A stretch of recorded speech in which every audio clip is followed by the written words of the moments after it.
Welcome back to episode 21 of Off the Wall podcast. I'm your host, Bobby, joined by Matt and Melo. First podcast of the 2022 regular season. Yes, sir. It's been a while since we were on here, but we got a lot of stuff to talk about. A lot of stuff has happened since opening day. We're here to fill you in, give our opinions, and everything in between. So, yeah, I'm pumped. How about you, Mello? Yeah, the Dodgers started their season losing 2 out of 3 to the Rockies after I was saying for 3 months that they were going to kick their ass. So um, I'm excited. Thank God, finally here. Felt special. So happy it's back. Yeah. Yep. So, like we said, it's been a week since opening day, and this is the first podcast. So we're going to touch on a little bit of the opening day stuff and get into the more recent events, I guess.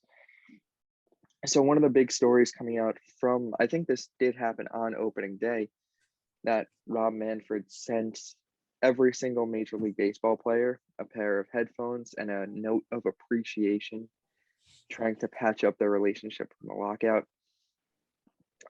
I think it was kind of a cool move. I didn't really expect it, and he didn't need to do that, but I don't know. It was cool, I guess. Yeah, I think it was an interesting move. It was nice of him to do that, but Yeah, if you cared that much, then you would have been more involved in the lockout. It seems like, but I guess if he's trying his best now, because trying the best to repair what was broken, it was a nice gesture. That's for sure. This was a nice move for both sides. Bose is like a sponsor with Major League Baseball. So, Manfred didn't have to pay a dime for those headphones. So, Bose is like, yeah, we want to see our players wearing our headphones. We'll send you a bunch. So I mean, yeah, I like what Bobby said. He didn't have to do that, and I wasn't expecting anything. I kind of expected him just to go away. yeah, but it's cool that he recognized that there was obviously a clear problem with many players going to social media stating their like disdain for the commissioner of baseball, basically. So it's good that he's trying to patch it up and he's recognizing that and trying to do something about it. I don't know if a pair of headphones can be make Marcus Stroman like tweet nice things about Rob Manfred now, but it's a start. This was damn, I just lost my train of thought again. Here we go. Um I mean, obviously it's good. Yeah, it's good that he knows that there's tension, and just because these two sides were able to get a deal done about a month ago, that doesn't mean that they like each other. Maybe doesn't mean that. It Yeah, means that they were able to figure it out. But there's still, like I said, there's still a lot of tension between both sides. But it definitely helps that we're playing right now, so of can course. try to get back to the middle. Yeah, exactly. All right. And then just to touch on something that like pretty much went viral, like from I think this happened on opening night and Sunday Night Baseball with Joey Votto and Kiké mic'd up. I think that's awesome. It's been going so well with Votto's clip, whatever, when he was talking to Ozzy at first base. That went viral. And then Kiké, when he was in the outfield against the Yankees, he called Rizzo's hit or whatever, what he like called it before it happened. But I think it's very good for baseball, and it seems like they're going to do it every Sunday night baseball game. Yeah, I think it's a great move. And literally, why were they not doing this before? Because it doesn't hurt anything to mic the players up. It literally only helps the game. There's no disadvantages that I can think of, really. So, why were they not doing this before? Either way, I'm glad they're doing it now. Makes for lots of fun content, and you just get to see a little peek of what players are thinking during the game, which is pretty awesome. So, Yeah, I'm all for it for sure. Yeah, I'm all for it too. Obviously every sport has, they have like a player mic'd up, and then during the broadcast, like, oh, okay, before we start the inning, let's show you what such and such has been up to the last couple innings. But like for the broadcasters to actually kind of do like a live interview with them while they're playing their position, I think that's really cool. I think it started with the All-Star game. Because remember, for the longest time, the All-Star game meant home field advantage in the World Series, which whoever thought of that idea can go jump off the building. But um, like that's how it started. It's like they started miking up those players in the All-Star game, and like they found something. It works. yeah. And especially when you have guys like Joey Votto. What was he saying? He was talking about getting didn't he say like gold teeth, something like that, or didn't he say something crazy? Something outrageous like that. Yeah, Welcome he to was talking. welcome to But yeah, social media, Joey Votto. oh yeah, that's something else. But um, yeah, no, it shows off guys' personalities a little bit. And I don't know if you caught this, but when Kiké was coming off, I didn't realize this. I don't know if Joey Votto did it, but you have to like nominate the player next weekend to do it. So like when Kiké was running Oh, off the field, he was like, "Oh, I nominate Ozzy Albies." So Sunday, which Sunday Night Baseball this week, Ozzy's going to be mic'd up. So it seems like that's how they're going to do it, where the player mic'd up is going to nominate or choose the next week's person to do it, which is pretty cool. that's cool. Yeah, that's great. Because I don't think they want a producer of Sunday Night Baseball in a suit to go up to a player. Hey, can we mic you up tonight? It's Exactly. like it seems like now, like you kind of you put them on the spot. It's like okay, like Yeah. you're gonna have to do it now. Yeah, I don't know. It's very cool though. They definitely have to keep doing that. Something else, another big story from this past week. Let's shift to Philadelphia. Oh Matt, boy. your boy Alec Bohm. I don't claim him. I don't claim him. Oh, Obviously, everyone knows the incident. He made 3 errors, whatever it was. He made a routine play, and Philly cheered for him like he just won the game for them, hit a walk-off home run, whatever. city of brotherly love. Yes. But then he said to Didi, I think, I fucking hate this place. And of course, the cameras caught that. And that clip went viral. And then he owns up to it. And I personally think he handled that perfectly. What do you think, Matt? I agree. I think like sure, obviously it was heat of the moment. Obviously he doesn't hate Philadelphia because He might. he's there, he's playing there. He didn't request a trade or anything like that. He may be Yeah. frustrated with them, frustrated with the fans, and I would understand that too. But the fact that he owned up to it, I thought was great of him. Very mature. I don't want to say that because like he's older than me, but anyway, it seemed very mature of him to do that. But it was a great move for him to own up to it was perfect because the Philly fans are going to embrace that now.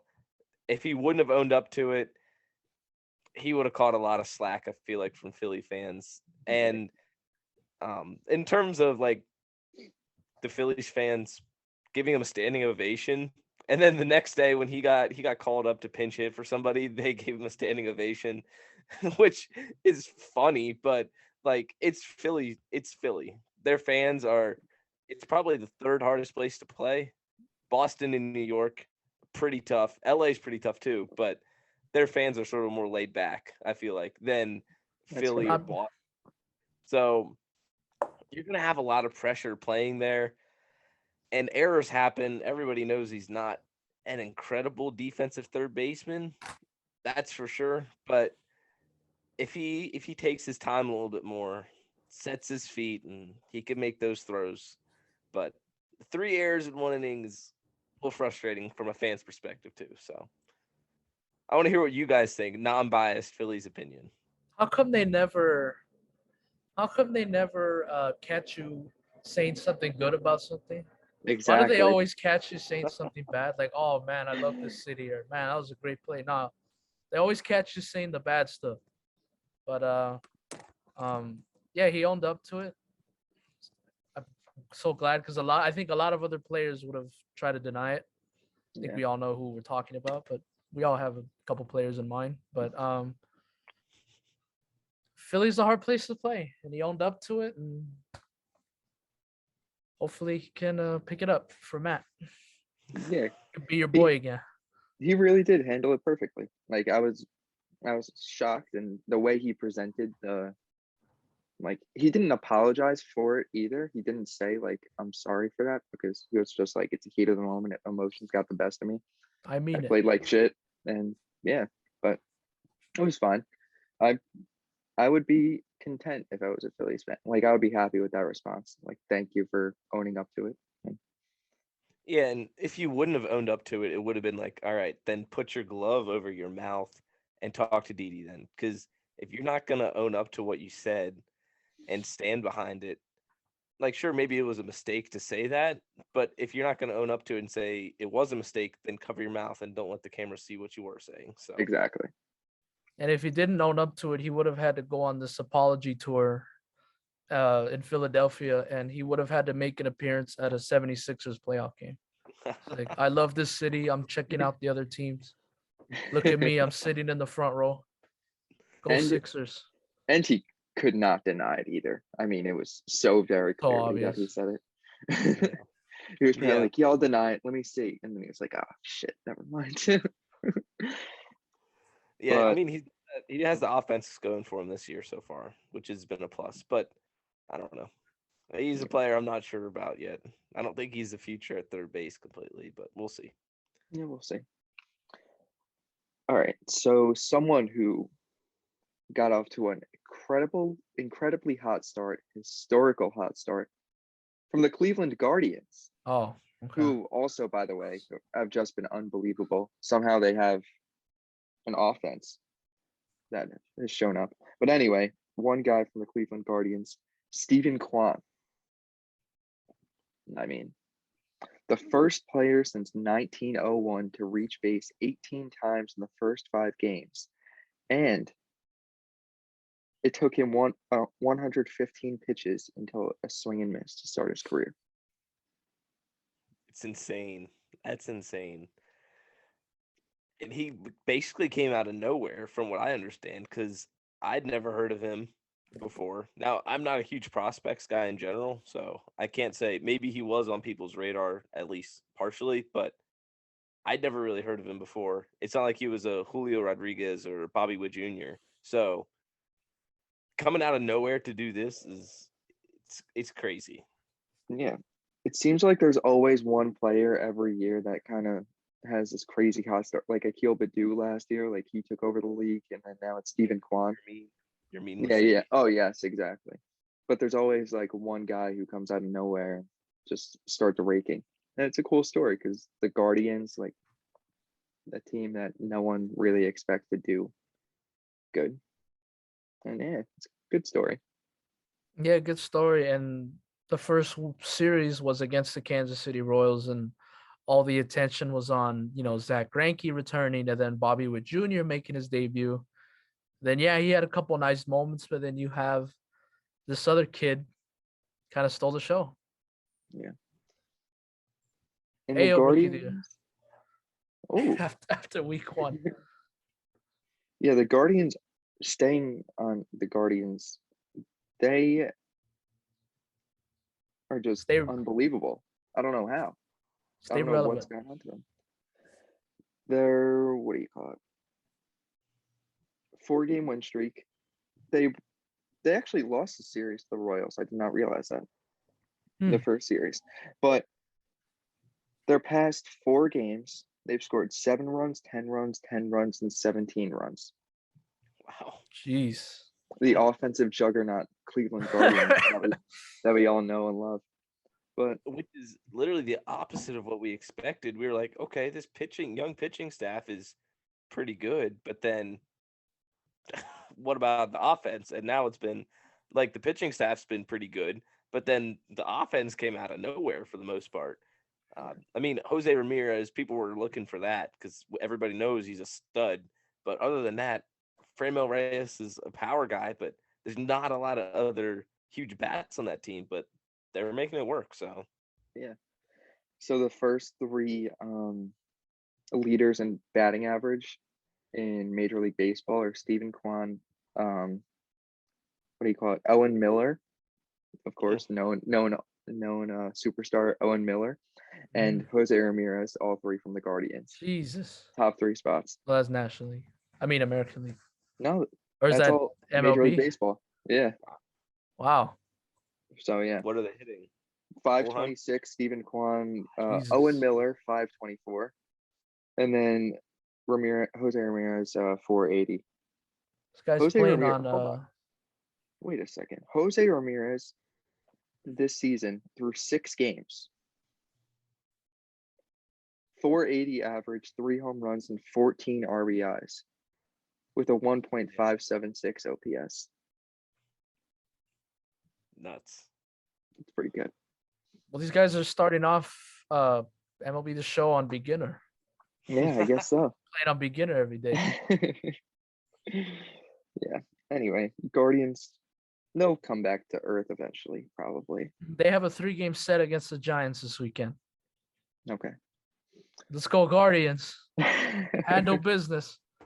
And then another big story from, I forget what day this was, but Alyssa Nakkan, I think I'm pronouncing her name correctly.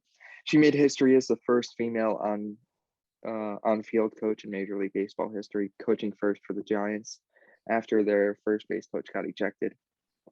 So that was a cool moment. First female coach actually being on the field in an MLB game.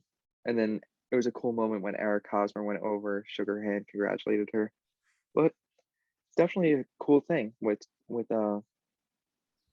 like first female manager in professional baseball this year, then first female on-field coach. We're gonna see more of this. Yeah, for sure. For whatever reason, I was actually watching this game live and saw this happen. I was up late working on some stuff and had that game on in the background and saw it happen. So it was pretty cool. But yeah, there's like, why not? If the women are qualified enough, like, there's no reason why they can't be base coaches, managers, anything. So it's great progress for the game. Hello, anything? Melo. Oh, I agree. I agree with. We just wanted to make sure you agree. Yeah, no, he took all my points. Yeah, I don't want to come off as like, one of those people. But no, if she's qualified, which she is, obviously, she's with the Giants. So, yeah, we're gonna see a lot more of this. Yeah, I believe she's been with the Giants for a while now. Yeah, she's been with the Giants since 2014 as a baseball operations intern. And then she's just been working her way up. Then she was an assistant coach in 2020. She was the first full-time female coach in Major League history. And then worked her way up here. And that's pretty cool. Awesome story. Yeah, exactly. Shout out Alyssa. But we'll stay in the NL West for this next storyline of the week. Best storyline of the week. Clayton Kershaw getting pulled after 7 innings, 80 pitches of a perfect game. Melo, Why'd you were have you to watching word it this like live? that? Were you watching this live? I was out, but I was listening to it. I was listening to it on my phone on the radio. Okay. And as each passing out went by, I was more upset at myself because I was like, why am I not watching this game? Yeah. But I looked at my phone and I noticed the game was going quick. And after the 4th inning, I was like, I checked the phone. He said, hey, he's got no hits. You never know. Let's see how far we can go with this. And then after the 5th inning, I got really excited. I was like, oh man, this could, something special could be happening. And then he goes back in for after the 6th, and then I thought he was gonna get taken out. And this is the thing I had a problem with. If you're gonna take him out the inning before. Don't give us all hope that he's gonna go out there and try and get the last 6 outs. Because I would have preferred that. If you were not gonna let him finish, if that was the plan to not let him go, take him out in the 6th inning. But I got very excited and I so upset. I was upset for the first maybe 15 minutes. And then after Vesia gave up the base hit, I kind of cooled down. I was like, okay, they won the game, which matters. But I wanted him to go try it and get it. And damn, my manager Roberts does it again. This is like, I think the 2nd time in history that he's done this. Yeah, I saw that he did it to Rich Hill in 2016, I think. Yeah. But I don't think I remember that, but That's Yeah, pretty I crazy. do. He had blister problems, which didn't even heal for a year. So, um, but Dave Roberts has unfortunately had a record of doing this with his starters, taking them out when they have something special going on. Yeah. So actually, Matt, go. Hold on. I'm sorry. Okay, I have one main thing I want to say here. Jeff Passan, I don't know if you guys saw this tweet or not. He summed it up very well. This is exactly what Jeff Passan said. He said, if it's a no-hitter, whatever, yank him. Clayton Kershaw has thrown one. But there have been more than 220,000 games in MLB history. There have been 23 perfect games. Everything, especially a pitch count of 80, is lining up to at least let Kershaw try. You cannot pull him. I could not agree more with Jeff Passan. 220,000 games, and there's only been 23 perfect games. He's at 80 pitches. Give him a chance. Throw him back out there. Unless Kershaw says, no, I don't want to go back out there, like my arm is tired. Not tired, but like worse than tired. Then sure, don't put him back out there.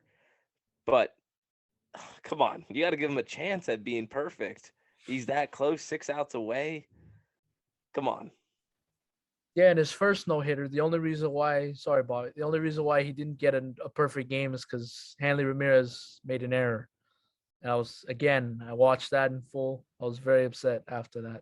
But he got the no hitter, and I couldn't be happier. But I understand both sides. But yes, that I really would have liked him to at least go out there and try. He gives up a walk or he gives up a base hit, get him out of there. But Yeah, of course. I think realistically, baseball wise, it was the smart decision. Looking at the Dodger season as a whole, but I think I think because of hold on, I'm gonna ask you guys a question. Is it different because it's Clayton Kershaw?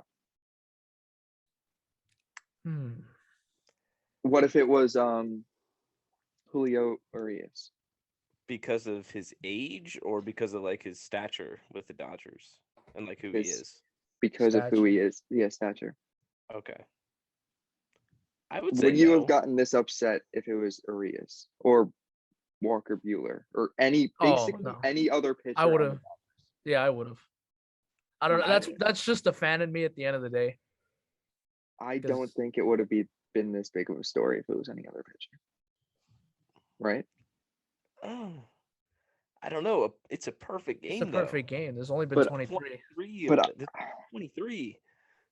but I think it's just because of who Clayton Kershaw is to this generation, like in Dodgers history. It's hard to say because obviously it didn't happen, but I don't think it would be this big of a story if it was a lesser named player or if it was anyone, because anyone not named Clayton Kershaw is a lesser named player.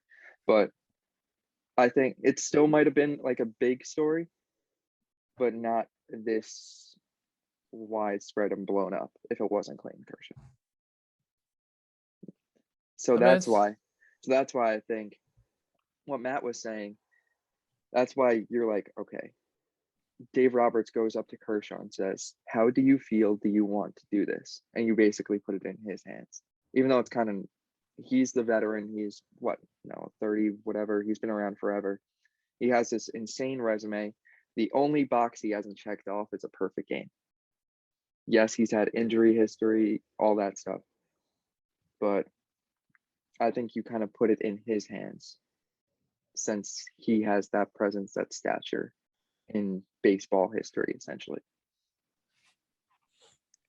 I mean, it would have sucked so much though if he would have went out there and like pulled something in his back because he's had those back injuries, Right. and then we would have all been looking at it almost like, come on, Dave Roberts, it's this early in the season, a shortened spring training, and you didn't pull him.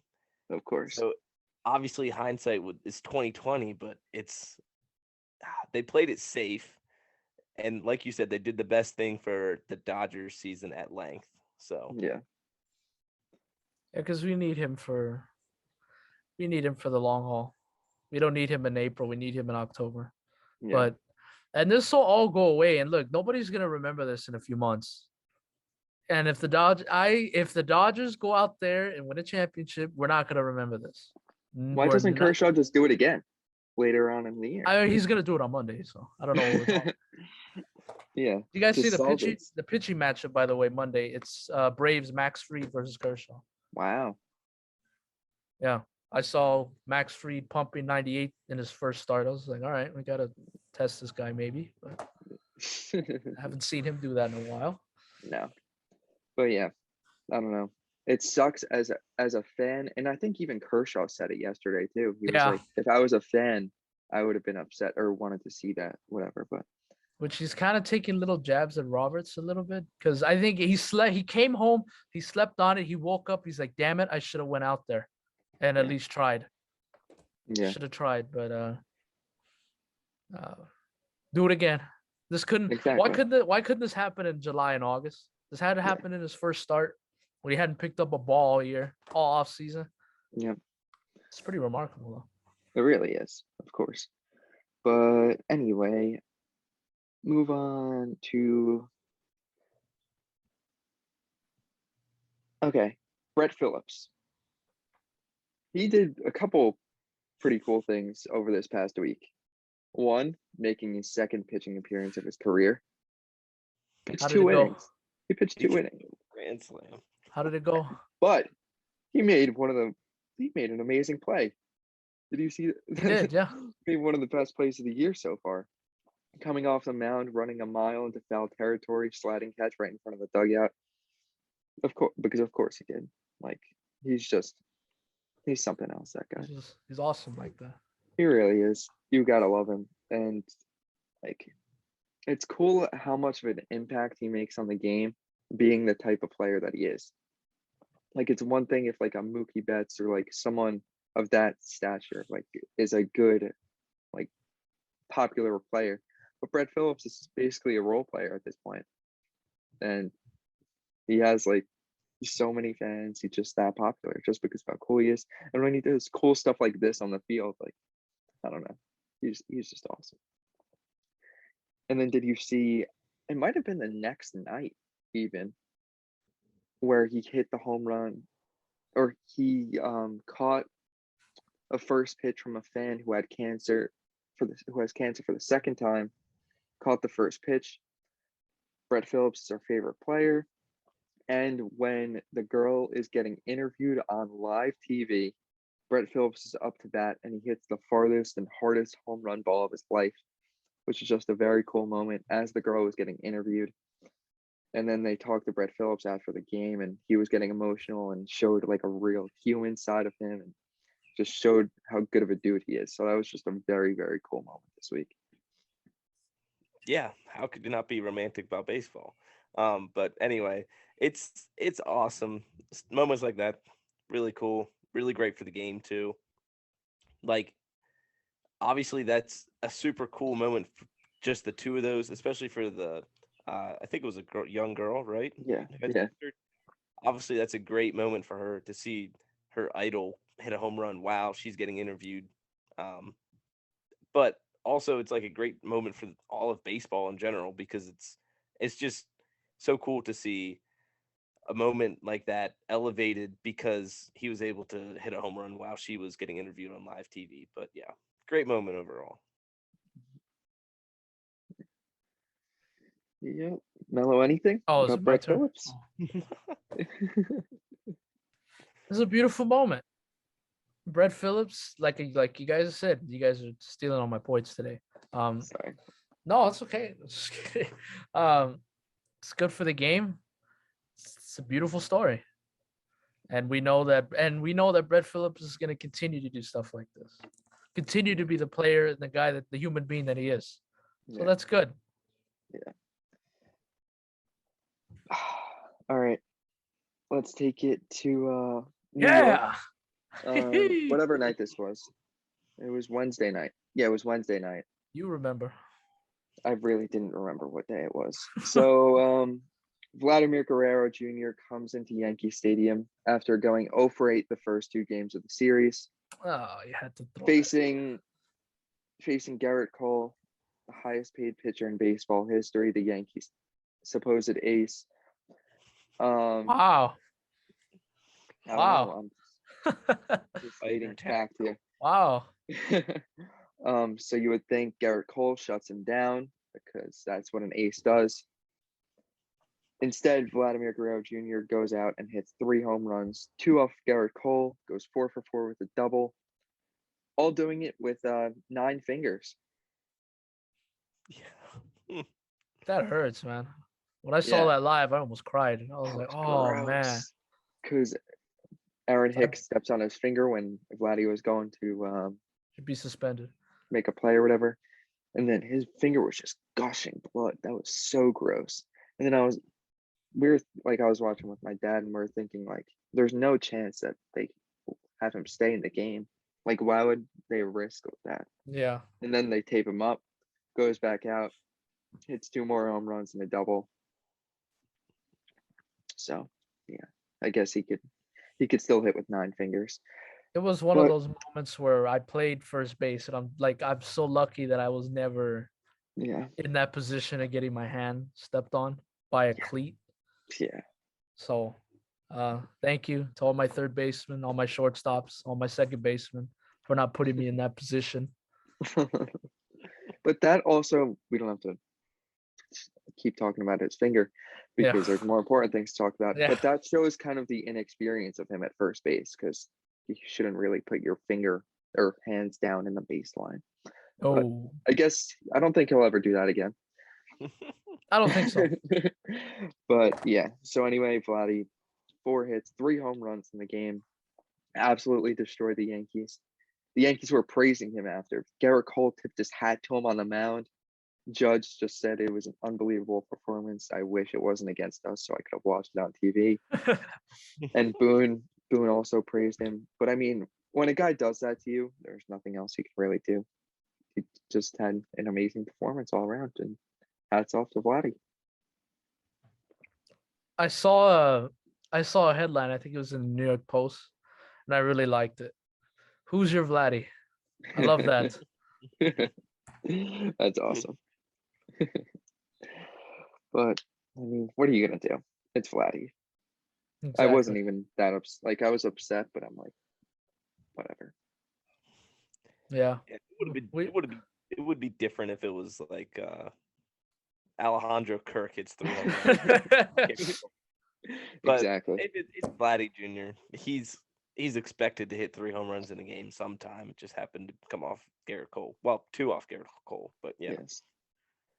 That's he's one of your MVP picks, right? Or is he both of yours? Yeah, he's my he's my MVP. Okay. So yeah, there it is, your MVP. But yeah, other than that, then he went 0 for 4 yesterday with 4 strikeouts on Thursday night. But we don't have to talk about that. You had to throw that in there. I'm just going over what happened during the week. It's my job to go over what happened during the week. Isn't it funny how the only time he did good against the Yankees this weekend was against Garrett Cole? Juices are flowing a little bit more. I don't know. Yes, maybe the game didn't start on time or something. I don't know. But that was also another story. Yeah, that was so long ago, though. That was ridiculous. Do you want to talk about that or no? I mean, is it that 4 minutes? What does 4 minutes do? I don't understand. Not all postseason games start on time. Yeah. And they're so dumb. It's like, we're going to start at 8:37. Why can't we just start at like 5:30 or something? Yeah. Does it have to be 7 or 6? I don't get it. Apparently, okay. We did not play baseball at a high level, so we cannot say for sure. That's true. From what I've heard from or seen from college or even professional pitchers, they do have a crazy routine where they do plan it to the minute. So this is a real thing. However, you cannot say that publicly, I think. Even if it is a real thing, you cannot make an excuse like that. I don't Yeah. think anymore. Yeah, for sure. I mean, like you said, Jojo Romero confirmed it's a real thing for us on TikTok. Yes. He Shout out commented on Jojo the Romero. post. That was pretty cool. Shout out Jojo. But yeah, like I don't doubt that it's a real thing.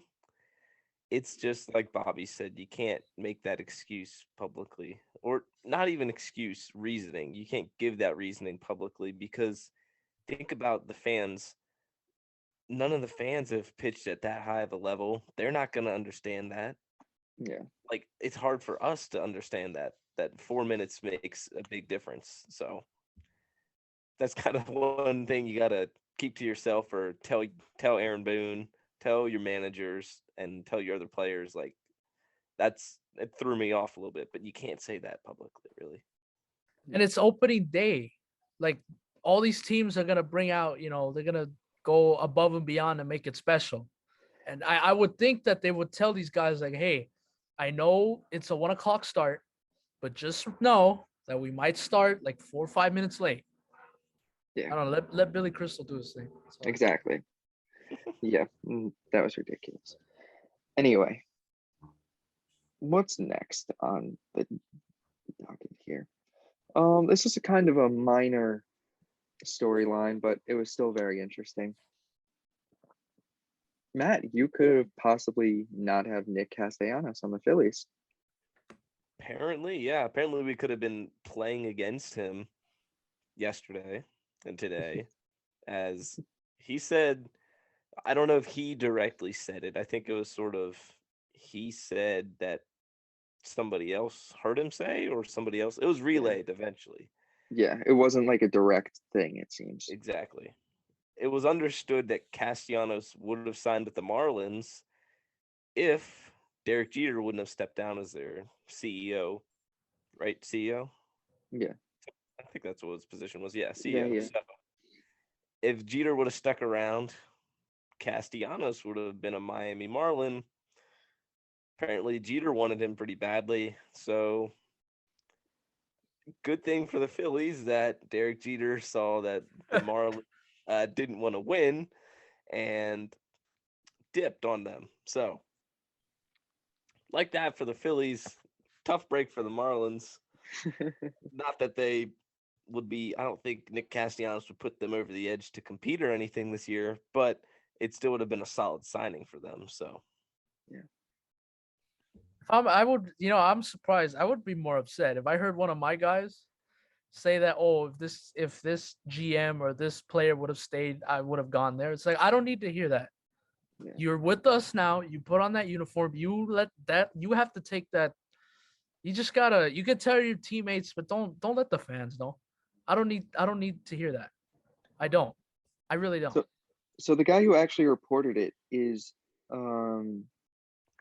Barry Jackson, a Miami Herald like writer or whatever.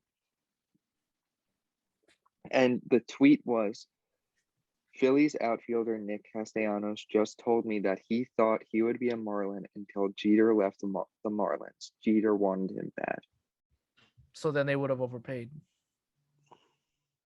So, like, I don't know. It's kind of a weird situation, but it's coming from a guy who covers the Marlins, which I'm not saying it's not true. It's just like a weird situation, it seems. But yeah, interesting, but it don't matter. he's a Philly. Philly fans are off to a rough week. Yeah. Alec Bohm is struggling, getting booed, and then Castellanos. Like I probably wouldn't be here if Jeter was on the other team.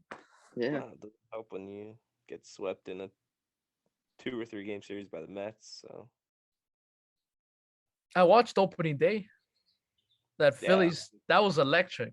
I was like, man, I wish I was there. Yeah, and then I went to the game on Tuesday. Was that the day that Bohm pinch hit? They Yeah. got the standing Were ovation. you up Yeah. cheering, Bobby? Were you standing? No, I took a video of it because I was like, I took a video of it. So I saw Alec Bohm getting ready. I'm like, oh shit, he's gonna get booed. So I took a video of it, Oh, and I'm like, why is he getting a standing ovation? So then I just have a video of Alec Bohm. But I was at the game on Tuesday. Great seats, right behind the Mets dugout. I'm sorry, Matt, but it was pretty cool. But I got the tickets from SeatGeek, Of course he did. and you can too. Using the code ATD at checkout, save $20 off. Get some good tickets. I got very cheap Phillies tickets, right behind the dugout. Saw Pete Alonso, Francisco Lindor's blue hair right in front of me. Use code ATD for $20 off from SeatGeek. Go to some games. Go look at some players. Go heckle some players. Go give some players a standing ovation.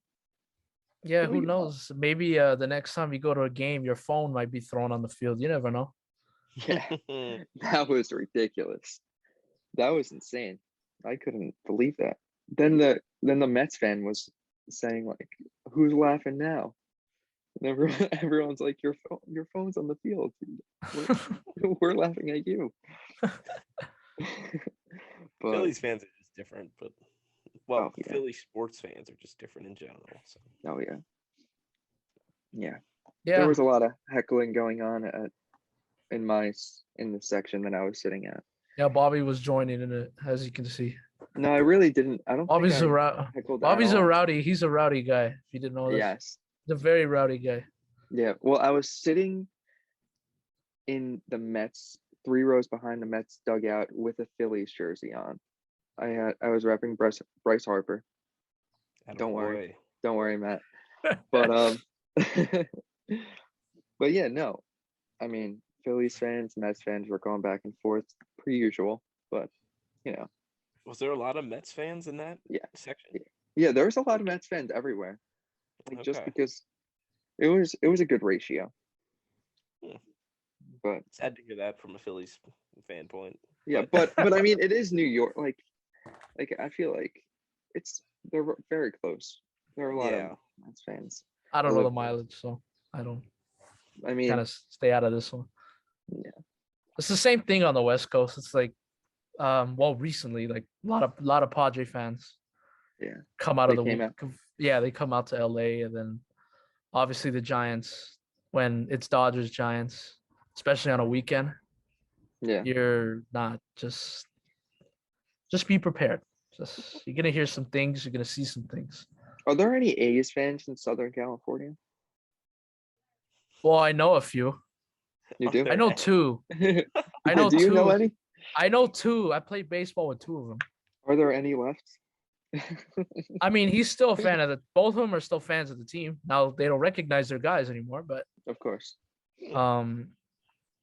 There's some A's fans, but a couple, yeah. It's Dodgers, Angels if you go that far, which I never do, so I always forget about them. But yeah. So today we're recording on Friday, April 15th. Today's Jackie Robinson Day. 75th anniversary. And like they do every year on April 15th, but they do have a slight change this year. Every player will be wearing a Dodgers number 42 in the Dodgers font, which I found pretty cool. I think it's a very cool thing that they're going to do. A little slight change. But as always, honoring Jackie Robinson, who everyone knows who Jackie Robinson is at this point, but paved the way for every African-American baseball player to come after him. And I'm not going to give a history lesson because any baseball fan and basically every sports fan knows who Jackie Robinson is. But it's just an amazing thing that Major League Baseball does every year on April 15th, honoring a legend of the game. Yeah, this is one thing that baseball definitely got right. They didn't miss with this one. Like in general, just having a day to honor him is awesome. And wearing the 42, everybody wearing 42 on the back of their jersey to honor what he did for the game then and what he did for paving the way, like you said, for all the players in the future. So yeah, MLB, round of applause for MLB. Did a great job there. So Mel, you can talk now. Dodgers fan, obviously. Jackie played for the Dodgers, so yeah, April 15th is always a special day for Dodger fans. I don't know if you guys know this, but every April 15th, the Dodgers are home. Every year. Always. If you go back and check. Really? Yep. I did not know Every year, April 15th is the only Dodger like home game that is like Dodgers have to be home April 15th. that. Oh wow. You go back and check. You can go back and look. Every year they're home. So yeah, April 5th, it's always a special day. I know the Dodgers are giving away jerseys, 42 jerseys to I think the first 40,000 fans tonight. So if I can get one, we'll see. It's another story. But special day. The Dodgers always go out, and then especially it means a lot more to us too because we have a black manager, Dave Roberts, and then we have Mookie Betts, so it means a lot. So and then the family always shows up, so it's a special day, and they have. I don't know if you guys saw it, but at Dodger Stadium in center field, they have the number 42 in the grass. like So painted today. yeah, That's awesome. they had it Yeah. yesterday too. Oh, okay. I think it's like all weekend. Yeah, So- probably. But yeah, I think, like we said, I mean, there's not much to really talk about with other than just saying it's an amazing thing that Major League Baseball does, and Jackie Robinson is like one of the most iconic like baseball player. Like he just meant so much to this game, and not even baseball really, like across all sports. Sports, yeah. Definitely. I saw Kevin Durant said he was like talking about him last night, or I think it was about Jackie Robinson and what kind of impact he made like in Brooklyn with the Nets now, since he's with the Nets now and all this stuff. But just an amazing achievement and just, great story. So And he happy- went to UCLA. So everybody, he went to UCLA. Yeah. You go to the Rose Bowl. There's a statue of him right out in front. Wow. So we're always so he has a lot of stuff in Southern California. So It's amazing. So 75th anniversary is today. Jackie Robinson Day. Do you guys like the Dodger 42 on the back now? How do you guys feel about that? I think it's great just because, like, why not? Just to honor everything that Jackie did for all the players. I think it's appropriate to do that. And it's like his 42 that they're wearing, essentially. Yeah. yeah, it's his 42. I know other years, every other year they just wear what the font is in the back. But it's cool that every team has his number retired in that Dodger 42. So I think that's special. But it just when I thought you could what else could you do with Jackie Robinson on his 75th? Because everybody wears the jersey. He gets everything, and then they hit it out of the park with the Dodger 42 in the back. Yeah, for So sure. I thought that was really cool. Great job, Major League Baseball. Any final thoughts? Glad baseball's back. Yeah. Yeah, can you imagine, especially I was gonna mention this. Can you imagine? And I keep going back to this damn lockout, but can you imagine if there was no games on today? Yeah. 75th anniversary of Jackie Robinson Day, Yeah. and the players are not on the field. hmm Yeah. I would've- I remember, I feel like I had seen someone mention that, like one of the reporters tweet about that. Like that was like they need to get the lockout done because of this. But I don't know. Baseball's here. First week of the season is officially done. Started last Thursday. 1 week down, and How many couple more? more to I go. don't. Yeah, the Dodgers are already the best team. So no, I'm just kidding. they did get off to a good start. Any recognition to any players that you guys want to give for this? Gavin Lux, and Cody Bellinger's starting to figure it out too. Yes, he is. Whatever he's doing, just keep doing it. Whatever he's doing, keep doing it. He found something. Yeah. Okay, fine. Since we're staying Homer, Luis Severino Okay. looks good. If he can pitch like the Luis Severino from 5 years ago or whatever it is, it seems like it's very, very good thing for the New York Yankees. Last night he pitched great versus the Blue Jays. For his second start, back-to-back starts, looks amazing. Yeah. Hopefully I like that stays for the Severino. Yankees. Me too. It Seems just like a lot of seems like fun. it just seems so long since he's last pitched. Since his first start of the season last week, that was his first time he started since 2019. Wow. Yeah. Matt, any With it, Homer appreciation?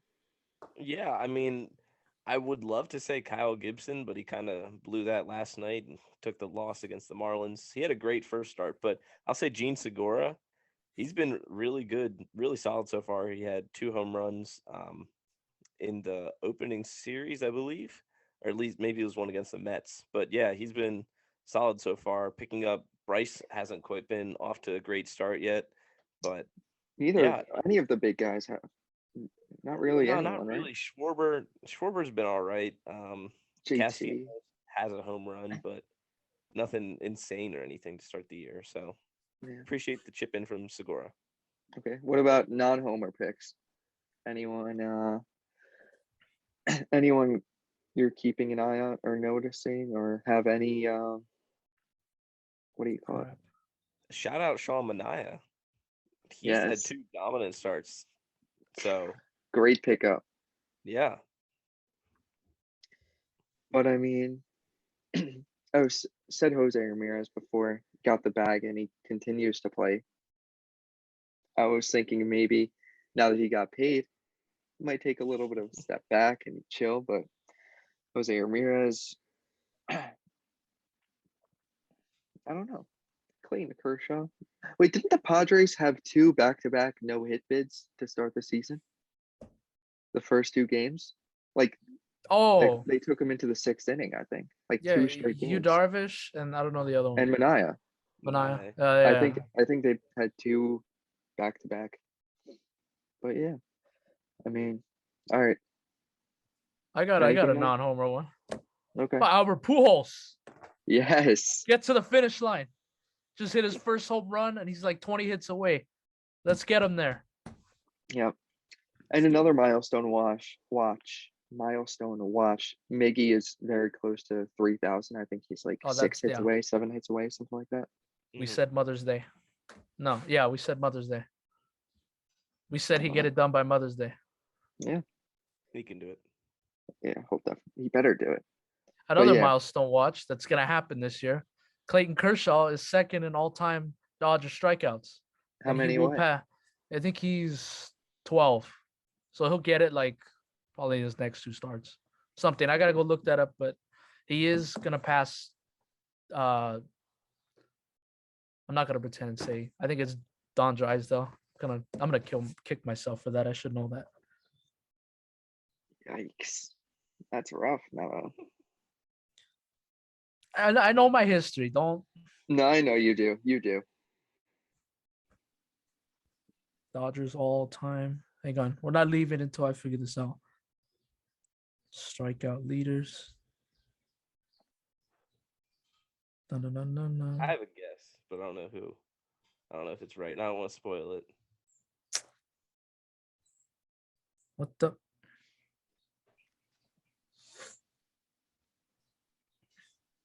Oh, you guys talk. I don't know. Melo, do you want Oh, to here we know? go. Here we go. Come on.